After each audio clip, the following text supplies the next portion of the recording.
नमस्कार साथियों, मैं हूं अनु थपलिया। साथियों, उत्तराखंड की राजनीति में इन दिनों हलचल कुछ तेज हो गई है।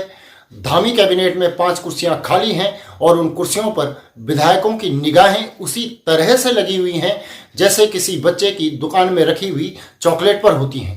मुख्यमंत्री धामी दिल्ली दरबार में दस्तक दे चुके हैं और इधर हमारे माननीय विधायक मंत्री बनने के सपने संजो रहे हैं।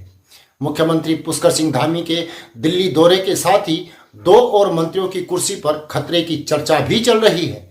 उत्तराखंड की राजनीति में धामी के मंत्रिमंडल विस्तार को लेकर चर्चाएं अब और भी जोर पकड़ चुकी हैं। धामी दिल्ली पहुंच चुके हैं, जहां पर वह बीजेपी के केंद्रीय नेतृत्व से वह मंत्रिमंडल विस्तार को लेकर चर्चा करेंगे। राज्य में खाली चल रहे 5 मंत्री पदों को जल्द भरा जाना है, यह कहा जा रहा है।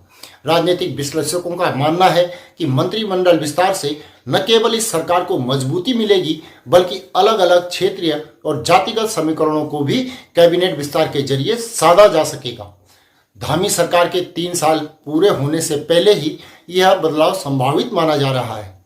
बीजेपी के प्रदेश प्रभारी और अन्य वरिष्ठ नेता दिल्ली में ही मौजूद हैं और जब सीएम धामी दिल्ली पहुंचे तो उनके पीछे पीछे राज्य के कई विधायक भी दिल्ली दरबार में पहुंच चुके हैं।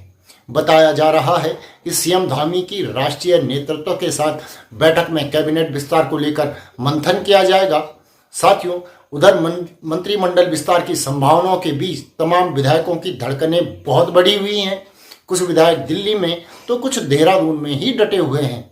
साथियों, जहां राज्य की जनता महंगाई, शिक्षा, स्वास्थ्य और बेरोजगारी से जूझ रही है, वहीं सरकार मंत्रिमंडल की जोड़ तोड़ में उलझी हुई है। विधायक मंत्री बनने के लिए जुगत भिड़ाने में व्यस्त हैं, तो उधर राजनीतिक पंडितों का यह मानना है कि दिल्ली में विधायकों की हलचल के पीछे कुछ बड़ा होने वाला है। अब देखना यह है कि मंत्रिमंडल विस्तार की इन अटकलों का पहाड़ की राजनीति पर क्या असर पड़ता है। दिल्ली से उत्तराखंड की राजनीति के लिए क्या कोई नया संदेश आएगा, या फिर ये जो सारी दौड़ भाग है यह केवल सस्पेंस बनाए रखने के लिए रचा गया खेल है। साथियों, इस पर अपनी राय कमेंट बॉक्स में हमें जरूर बताएं। हमारे चैनल को अवश्य सब्सक्राइब कर लें, वीडियो को लाइक और शेयर करें और एक छोटा सा निवेदन कि नीचे दिए गए नंबर या फिर QR कोड के माध्यम से हमारा सहयोग करके हमारा सपोर्ट जरूर करें। अभी के लिए इतना ही। अगली रिपोर्ट में आपसे जल्द ही मुलाकात होगी। तब तक के लिए नमस्कार।